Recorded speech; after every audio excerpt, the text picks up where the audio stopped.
Que la paix soit sur vous, où que vous soyez, à quelque moment que vous m'entendiez. On pose une question sur ce qu'on appelle l'enfant roi. L'enfant roi, c'est un peu l'enfant gâté, très gâté, et qui en arrive très vite, parfois souvent, à ne plus comprendre qu'une chose lui soit refusée, à ne pas comprendre qu'on ne soit plus à l'écoute du moindre de ses caprices. En fait, à s'étonner d'un changement soudain, alors que jusque-là, on l'avait habitué à très vite être presque aux ordres, n'est-ce pas? À peine avait-il levé la main ou poussé un petit cri ou cligné des yeux pour que l'objet de son désir lui soit apporté. Et oui, mais l'enfant roi, c'est un tyran à la maison. Ça peut être un tyran à la maison. Alors, au début, c'est marrant, hein, évidemment.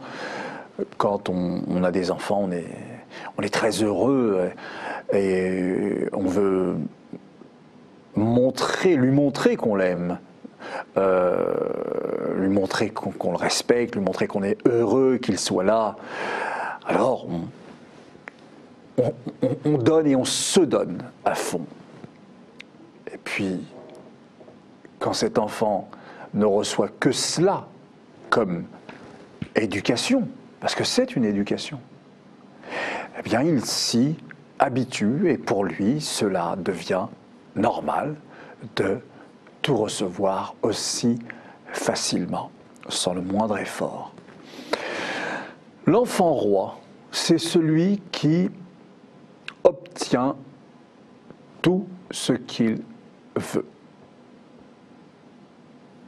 Et puis, un jour, alors ça c'est quand on n'en a qu'un, mais quand on a plusieurs enfants rois à la maison, bonjour, hein, là ça devient carrément le festival.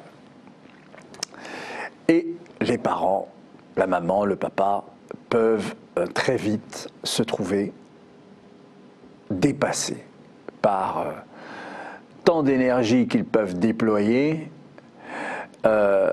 et très vite affaiblis en réalité et ne sachant pas quelle réponse donner pour apaiser la situation et faire en sorte qu'ils continuent d'exercer leur rôle de parents, leur rôle de dominant, de modèle, de chef, hein, du petit groupe qu'ils ont constitué.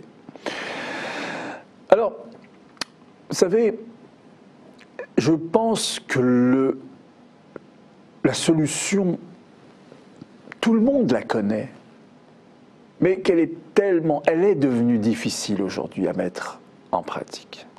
Alors, bien évidemment, il n'est jamais trop tard. Mais si on peut, dès les débuts, montrer qu'il y a des lignes à ne pas franchir, eh bien on aura en réalité gagné des années d'éducation. Car l'éducation se fait les premières années de l'enfant, hein, jusqu'à 8 ans. Jusqu'à 8 ans, on lui montre les bases, hein, ce qui est permis de ce qui ne l'est pas, hein, sa liberté dans le cadre prédéfini par son groupe, par sa famille. N'est-ce pas ? Comment se comporter à l'intérieur de la maison, comment se comporter à l'extérieur de la maison, comment se comporter avec les gens, comment se comporter avec les enseignants, tout cela, c'est dans ces premières années-là que cela se fait. Et comme me disait un collègue l'autre jour, qu'il faut être autoritaire avec les enfants si on veut en faire des démocrates plus tard. Car si l'on est ultra-démocrate avec des enfants, on en fait des tyrans plus tard. Vous voyez, cet inverse-là. Hein.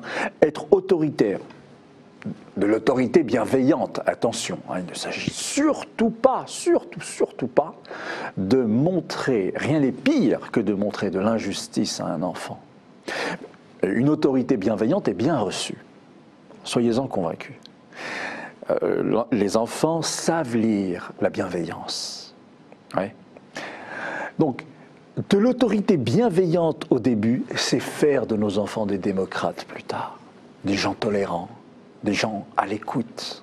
Mais à l'inverse, leur donner, c'est pas le bon terme, mais toute démocratie en fait, une éducation totalement permissive dans ces premières années, c'est prendre le risque. Après il y a les cavaries, mais c'est assez souvent prendre le risque d'en faire des tyrans plus tard, des gens incontrôlables et des gens qui seront dans le moi-je, moi-je, moi-je. Moi contre tous les autres. Mon désir d'abord.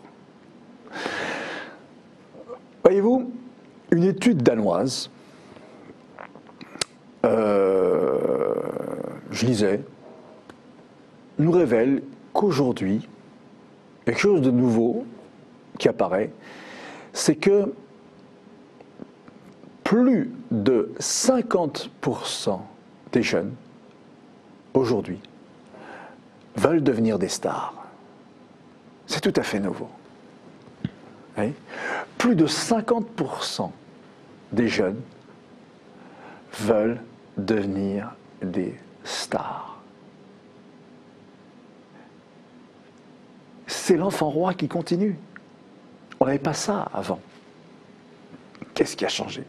C'est cet enfant roi-là qui commence à devenir grand et qui veut continuer.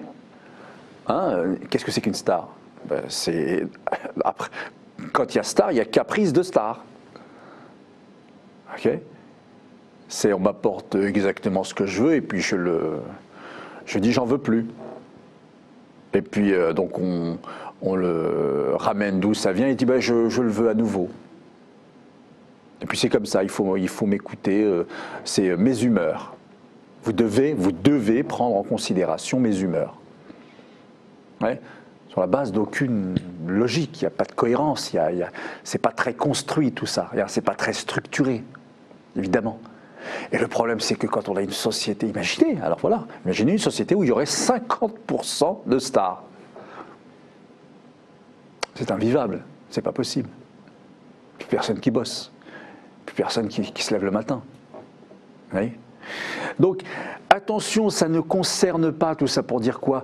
C'est que ça ne concerne pas uniquement la petite cellule familiale.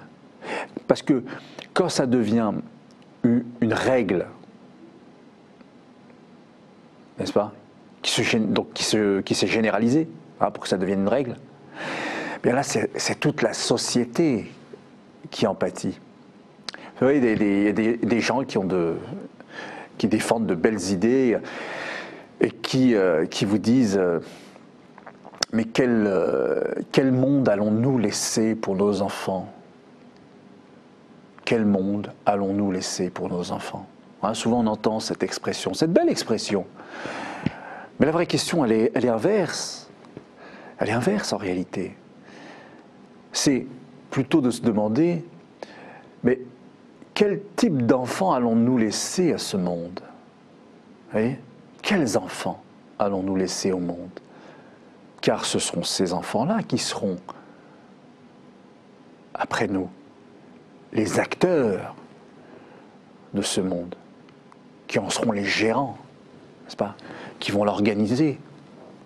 Mais s'ils sont tous, ou pour la majorité d'entre eux, omnibulés par leur image, hein, voulant tous être adulés, être des stars avec leurs caprices, quel type de monde croyez-vous que nous pourrions avoir avec de tels acteurs? Donc véritablement, la question de la parentalité ici est très importante, très importante. Aimer ses enfants, c'est les préparer à devenir des adultes équilibrés. C'est ça l'amour. L'amour est sacrifice aussi. Il n'y a pas d'amour sans sacrifice. N'est-ce pas? Les aimer, c'est aussi leur donner ces règles qui leur permettent de distinguer ce qui est possible de ce qui ne l'est pas, ce qui est souhaitable de ce qui ne l'est pas, de distinguer les limites de leur champ d'action. Les aimer, c'est avec eux trouver leur talent, le talent qui est le leur, parce que tous les enfants du monde ont du talent. Trouver ce talent et les accompagner de toutes ses forces. Ma fille, tu aimes faire ceci, tu aimes faire cela. Ensemble, on a vu que tu aimais le faire. Je vais t'aider. Mon fils, je vais t'aider. Voilà, les aider à trouver leur voie. C'est ça, l'amour. Donner des limites dans l'autorité bienveillante, être toujours juste avec eux, leur dire toujours la vérité et les accompagner à devenir forts grâce à leur talent. À bientôt.